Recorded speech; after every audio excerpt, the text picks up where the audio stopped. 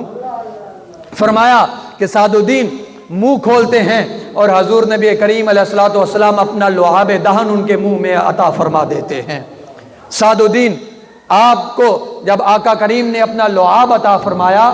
تو سعد الدین فرماتے ہیں کہ میرا سینہ روشن ہو گیا۔ آقا کریم علیہ الصلوۃ والسلام تشریف لے گئے۔ صبح جب میں اپنے استاد امام راضی کے سامنے بیٹھا، امام راضی کوئی پیچیدہ عقدہ ابھی شروع کرتے تھے، طلباء سے پوچھتے تھے، سب سے پہلے اس کا جواب سعد الدین تفتزانی دیتے تھے، امام سعد الدین تفتزانی دیتے تھے۔ اور امام حماد لکھتے ہیں کہ امام سعد الدین اتنی جلدی بول رہے تھے گویا یوں لگ رہا تھا کہ جس طرح کوئی سانپ کسی ڈسنے والے کو ڈسنے کے لیے آگے لپکتا ہے، امام سعد الدین بھی کسی کا انتظار کیے بغیر سب سوالوں کا جواب سب سے پہلے دے رہے تھے۔ امام راضی پریشان ہوئے اور وہ کہنے لگے کہ آج یہ کیا معاملہ ہے، جس کو میرے بتائے ہوئے مسئلے سمجھ نہیں آتے تھے، آج میں کوئی مسئلہ بیان کرنے کی کوشش کرتا ہوں پہلے جواب وہ دیتا ہے۔ تو امام راضی آپ پوچھنے لگے سعد الدین کیا بات ہے، آج تو تیرا طور بدلا ہوا ہے، آج تو تیرا طریقہ بدلا ہے۔ امام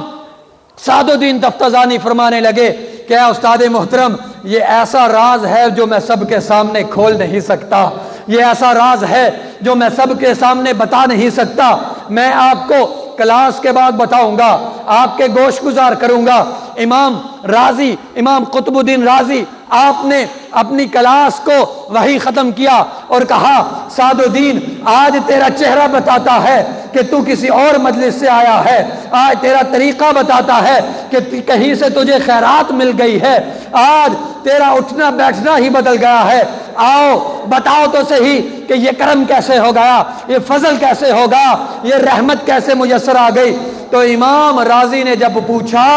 تو سنو اے غلامان مصطفیٰ، آج آقا کریم علیہ الصلوۃ والسلام کی محبت میں اکٹھے ہونے والوں، ان کی رحمت کے طلبکاروں، سنو جو ان کی رحمت کا طلبکار بنتا ہے، اللہ تبارک و تعالی خود اس کو اپنے محبوب کے ذریعے کیسے عطا فرماتا ہے، کیونکہ محبوب نے بھی اعلان کیا واللہ یعطی وانا قاسم کہ خزانے رب کے ہیں، اس خزانے کو آگے خیرات میں عطا محمد مصطفیٰ کرتا ہے۔ غلام ہے غلام ہے رسول کے غلام ہے، غلام ہے غلام ہے رسول کے غلام ہے۔ فرمایا کہ جب سعد الدین امام راضی کے پاس گئے اور کہنے لگے کہ اے استاد محترم، کل تک جو جہالت کا استعارہ تھا، کل رات کرم ہوا، آقا کریم علیہ الصلوۃ والسلام تشریف لائے اور آپ نے اپنے علم کے نور سے محمد سعد الدین تفتزانی کو خیرات عطا فرما دی ہے۔ ارے یہ علم کی خیرات اسی در سے ملتی ہے، یہ کامیابی کی خیرات در مصطفیٰ سے ملتی ہے، یہ عزتوں کی خیرات در مصطفیٰ سے ملتی ہے، یہ خوشیوں کی خیرات محبت مصطفیٰ میں ملتی ہے، یہ سربلندیوں کی خیرات در مصطفیٰ سے میسر آتی ہے۔ ارے نادان، تو اپنی کامیابی دنیا میں ڈھونڈتا ہے، در مصطفیٰ پر آ جا، اللہ تبارک و تعالیٰ کے رحم کرم اور فضل کے دروازے تمہیں در مصطفیٰ سے عطا کیے جائیں گے۔ تو اس لیے صاحبو، ہم اس کا میلاد منا رہے ہیں جس کے بارے میں اللہ تبارک و تعالیٰ فرماتا ہے کہ محبوب میں نے تو تمہیں دو جہانوں کے لیے رحمت بنا کر بھیجا ہے۔ ارے ناداں تو کہاں بھٹکتا ہے، کافروں نے یہ دعویٰ کیا تھا، ابو جہل نے کہا تھا کہ اے محمد صلی اللہ علیہ وسلم اگر آپ سچے ہیں تو رب سے یہ دعا کیجئے کہ وہ ہم پر پتھروں کی بارش برسائے، وہ ہمیں عذاب دے کر ہمیں اس دنیا میں ہی ذلیل و رسوا کر دے، کیونکہ اس کا یہ طریقہ رہا ہے کہ جس نے بھی اپنے نبی کو جھٹلایا ہے، اللہ تبارک و تعالیٰ نے دنیا میں ہی اسے ذلیل و رسوا کر کے اپنے عذاب میں مبتلا کیا ہے۔ اگر آپ سچے ہیں تو دعا کیجئے کہ ہم پر بھی قہر نازل ہو۔ ارے محمد عربی کے غلاموں سنو، ہم تو کلمہ پڑھ کر اس کی رحمت کے امیدوار ہیں۔ ادھر ابو جہل نے بھی دعویٰ کیا تھا تو رب نے کہا وَمَا كَانَ اللَّهُ لِيُعَذِّبَهُمْ وَأَنْتَ فِيهِمْ، اے محبوب سن لے، ان کو بتا دے جب تک آپ کی ہستی ان میں موجود ہے رب کا عذاب ان پر نازل نہیں ہو سکتا، کیونکہ میں نے تو تجھے دو جہانوں کے لیے رحمت بنا کر بھیجا ہے۔ جہاں رحمت ہو وہاں عذاب کیسے ہو سکتا ہے؟ جہاں عذاب ہے تو جان لو رحمت نہیں ہے۔ اگر آج ہم پر عذاب نہیں آتا، آج نافرمانی کرنے پر ہماری بصارت زائل نہیں ہوتی، آج گناہوں کو اپنے ہاتھوں سے کرنے پر ہمارے ہاتھ شل نہیں ہوتے، بدی کی طرف جانے پر ہمارے پاؤں اگر سلامت رہتے ہیں، تو خدا کی قسم قرآن یہ اعلان کرتا ہے کہ محبوب جب تک آپ ان میں موجود ہیں، جب تک یہ آپ کا نام لیتے رہیں گے، اگر یہ گناہ بھی کریں گے تب بھی میں ان کو معاف کر دوں گا، میں تب بھی ان پر رحمتیں کرتا رہوں گا، اور اگر یہ تیری محبت میں آ کر مجھ سے توبہ کریں گے تو میں ان کی توبہ کو قبول فرما لوں گا۔ تو اس لیے صاحبو، آج کی مجلس کا پیغام یہ ہے کہ ہم یہاں پر آقا کے میلاد کے لیے جمع ہیں، تو میلاد کی خیرات یہ ہے کہ ہم معرفت مصطفیٰ صلی اللہ علیہ وسلم کے حصول کے لیے کوشش کریں، اور اگر اس میلاد کی برکتیں اپنی نسلوں کو دینا چاہتے ہیں تو پھر اپنے نسلوں کو علم مصطفیٰ صلی اللہ علیہ وسلم کی خیرات عطا کیجئے، ان کو علمی مجالس کا حصہ بنائیے۔ آج ہم ایسی محافل میں بیٹھ کر تھک جاتے ہیں، مگر 3 گھنٹے کی اگر کوئی مووی لگی ہو تو ہم انٹرٹینمنٹ کرتے ہوئے کبھی نہیں تھکتے۔ اپنے خوشی، اپنے بیٹوں کی خوشی میں دن بھر ہم حالوں میں، دن بھر ہم مجالس میں بیٹھے رہتے ہیں، نہ باتیں کرتے تھکتے ہیں، نہ ذہنی طور پر ہم اپنے آپ کو تھکاتے ہیں، مگر یہ مجالس ہمیں بڑی قسمت سے میسر آتی ہیں۔ ان مجالس میں اپنے آپ کو علم کی دولت سے، اپنے آپ کو حضور نبی کریم علیہ السلام کی رحمت کی دولت سے، اپنے آپ کو حضور نبی کریم علیہ السلام کی فضل کی خیرات کی دولت سے آ کر جھولیاں بھر کر لے جائیے۔ کیوں کہ میلاد منانے کا مقصد یہ ہے کہ ہمارے دلوں میں محبت مصطفیٰ ہمیشہ کی طرح موجزن رہے، اور یہ جو ہمیں نور میسر آیا ہے، ہمیں جو دولت ملی ہے، اس دولت کو ہمارے بچوں تک بھی اللہ تبارک و تعالی منتقل کرنے میں ہمیں سبب بنائے، اور حضور نبی کریم علیہ السلام کے در دولت کی محبت اور خیرات عطا فرمائے۔ وآخر دعوانا ان الحمدللہ رب العالمین۔ سلام کے لیے کھڑے